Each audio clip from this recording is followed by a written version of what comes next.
दोस्तों नमस्कार। मेरे इस स्पिरिचुअल ज्ञान चैनल में आप सभी का हार्दिक स्वागत है। दोस्तों, धनुष जिसे शक्ति और पराक्रम का प्रतीक माना जाता है, भारतीय धर्म ग्रंथों में एक महत्वपूर्ण स्थान रखता है। श्री राम का धनुष, जिसे शिव धनुष के नाम से जाना जाता है, केवल एक साधारण हथियार नहीं था, बल्कि इसमें अपार दिव्य शक्ति समाहित थी। यह वही धनुष था जिसे तोड़कर भगवान श्री राम ने देवी सीता से विवाह किया था। लेकिन क्या आपने कभी सोचा है कि यह धनुष कैसे बना और इसके पीछे की पौराणिक कथा क्या है? आइए इस रहस्यमयी कथा को विस्तार से जानते हैं। प्राचीन काल में जब सृष्टि की रचना हो रही थी, तब भगवान शिव ने एक शक्तिशाली धनुष की रचना की थी। इस धनुष को पिनाक कहा जाता था और इसे भगवान शिव की ऊर्जा का प्रतीक माना जाता था। जब देवताओं और असुरों के बीच संग्राम हुआ, तब भगवान शिव ने इसी धनुष का प्रयोग करके असुरों का संहार किया था।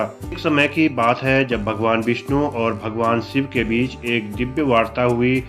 भगवान विष्णु ने शिव से कहा कि यह धनुष अत्यंत शक्तिशाली है और इसका उपयोग केवल विशेष कार्यों के लिए होना चाहिए। शिव ने सहमति जताई और यह धनुष उसके उपासक राजा जनक को प्रदान कर दिया। राजा जनक ने इस धनुष को अत्यंत सम्मानपूर्वक अपने राज्य मिथिला में सुरक्षित रख दिया। राजा जनक एक महान राजा और विद्वान थे। उनके शासनकाल में उनकी पुत्री सीता का जन्म हुआ। कहा जाता है कि जब सीता बहुत छोटी थी, तब वे एक दिन खेलते खेलते उस स्थान पर चली गई जहाँ शिव धनुष रखा हुआ था। आश्चर्यजनक रूप से सीता ने खेल खेल में ही उस भारी धनुष को उठा लिया। जब राजा जनक ने यह देखा तो वे अचंभित रह गए, क्योंकि यह कार्य असाधारण था। राजा जनक को यह अनुभव हो गया कि उनकी पुत्री साधारण मानव नहीं है, बल्कि कोई दिव्य आत्मा है। उन्होंने यह निश्चय किया कि वे अपनी पुत्री का विवाह केवल उसी पुरुष से करेंगे जो इस विशाल शिव धनुष को उठाने और उसे तोड़ने की क्षमता रखता हो। समय बीता और जब सीता विवाह योग्य हुई, तब राजा जनक ने एक विशाल स्वयंवर का आयोजन किया। स्वयंवर में अनेक राजाओं, क्षत्रियों और वीरों को आमंत्रित किया गया। शर्त केवल इतनी थी कि जो इस दिव्य धनुष को उठाकर इसकी प्रतिज्ञा चढ़ाएगा, वही सीता से विवाह कर सकेगा। स्वयंवर में रावण, जरासंध, शिशुपाल, दुर्योधन, अंगद, बाली और कई अन्य शक्तिशाली योद्धा आए थे।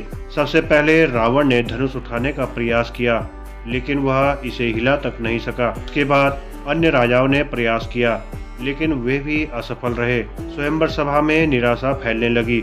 अंत में गुरु विश्वामित्र के आदेश पर अयोध्या के राजकुमार श्री राम आगे बढ़े। सभा में उपस्थित लोग यह देखकर चकित थे कि श्री राम एक साधारण राजकुमार की भांति दिख रहे थे, लेकिन उनका तेज अद्भुत था।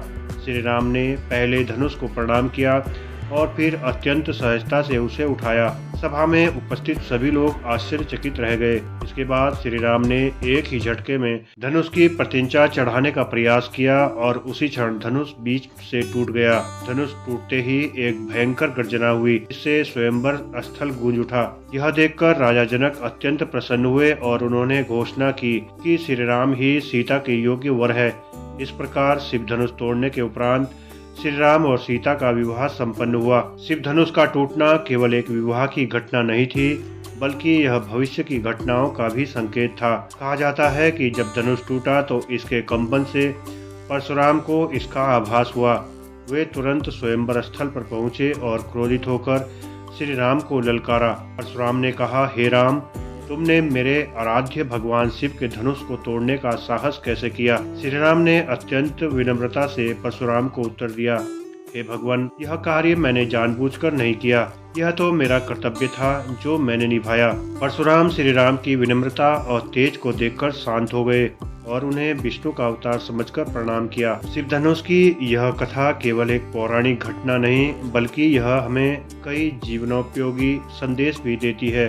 नंबर 1, पराक्रम और धैर्य। श्री राम ने अपने पराक्रम से यह सिद्ध किया कि सच्चा वीर वही होता है जो शांत रहते हुए भी महान कार्य कर सकता है। नंबर 2, सम्मान और श्रद्धा। श्री राम ने धनुष को उठाने से पहले उसे प्रणाम किया, जिससे यह सीख मिलती है कि किसी भी महान कार्य को करने से पहले हमें उसका आदर करना चाहिए। नंबर 3, न्याय और कर्तव्य।